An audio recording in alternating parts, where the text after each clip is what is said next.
ગીર ગઢડા જંગલ વિસ્તારમાં આવેલ પ્રાચીન મિની અમરનાથ કહેવાતું ટપકેશ્વર મહાદેવના મંદિરે શ્રાવણ મહિનાના પહેલા સોમવારે ભક્તો દર્શન કરવા માટે ઉમટ્યા હતા।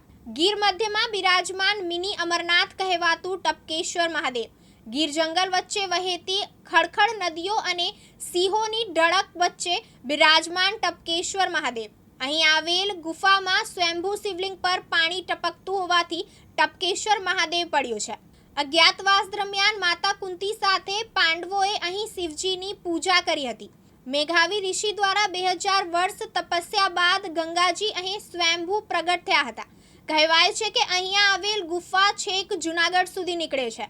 ગીર જંગલમાં મંદિર આવતું હોવાથી સાંજે 5 વાગ્યા સુધી જ દર્શન થાય છે।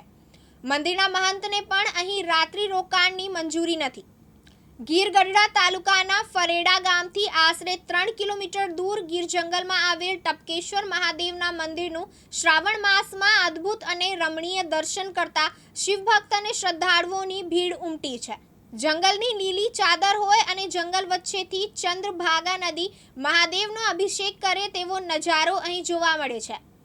જંગલની મધ્યમાં આવેલ મિની અમરનાથ એટલે ટપકેશ્વર મહાદેવના દર્શન કરી લોકો ધન્યતા અનુભવે છે।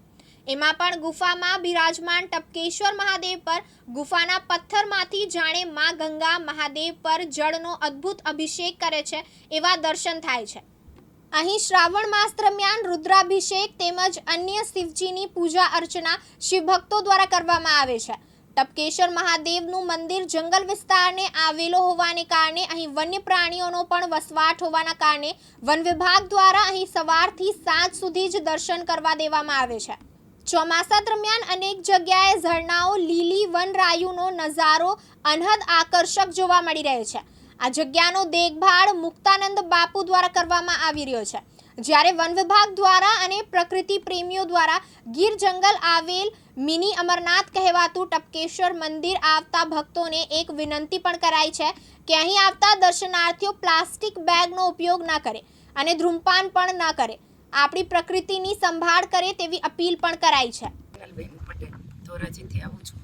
અમે અહીંયા ગીર ગઢડામાં આવેલા ત્યાંથી ટપકેશ્વર મહાદેવના મંદિરે દર્શન કરવા આવ્યા છીએ, પણ અહીંયા તો મંદિર જ શંકર બાપાની એટલું સરસ મંદિર છે કે જાણે કેદારનાથ કે બદ્રીનાથ જ ભૂલી જઈએ અને અંદર જઈએ તો શાંતિનો અનુભવ થાય છે। પરિવાર સાથે આવ્યા છીએ। અન્ય કોઈ સ્થળોની મુલાકાત લેશો? હા, પાતાળેશ્વર જઈશું, સોમનાથ મહાદેવના મંદિરે જઈશું।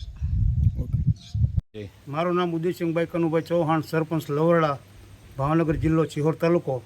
અમે સાથે ફરતા ગામ સરકડિયા, લવરડા, પાંડેરિયા, કઠવા, આજુબાજુના બોરડા, આજુબાજુ તળાજા તાલુકાના બધા આજુબાજુના ગામના બધા યાત્રાએ નીકળ્યા છે।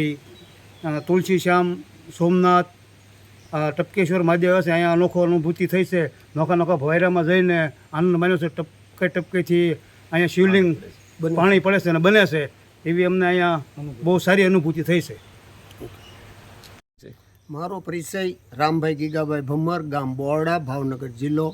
અમે લોકો પાંડેરિયા, સરકડિયા, લવરડા, પછી આ સાંગાણાથી બાપુ છે, સોટે બાપુ, અને દર વર્ષે આવડા લોકો અહીંયા થાળ ધરવા આવે છે બાણેજ।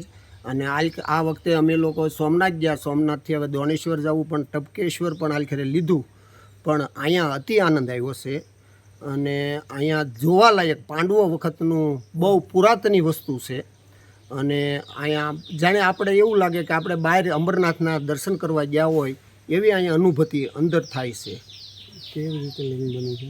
અહીં સ્વયંભી લિંગ બને છે, એની હાથે પ્રગટ પાણી અને ઉપરથી ગંગાજીના ઉપર વર્ષા થાય છે।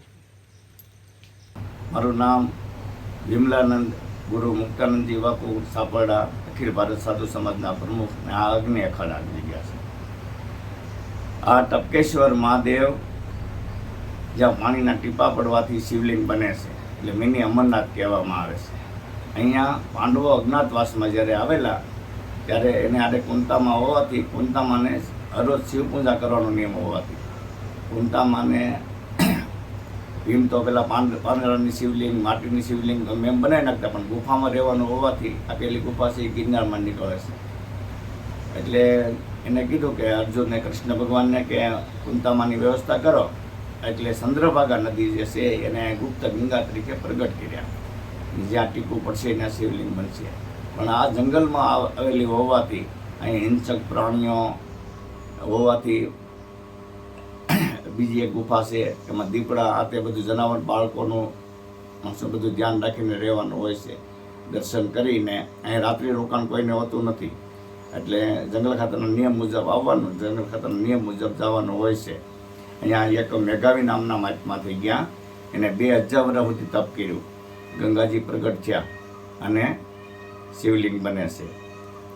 અને અવલૌકિક આત્માની અનુભૂતિ થાય. કહેવાય ને કે મેં ભીતર ગયા ને મેં ભી તર ગયા, મેં ભીતર ગયા મેં ભી તર ગયા, એટલે મિની અમરનાથ કહેવાય. અને આ જગ્યા આત્માને અનુભૂતિ થાય એવી છે.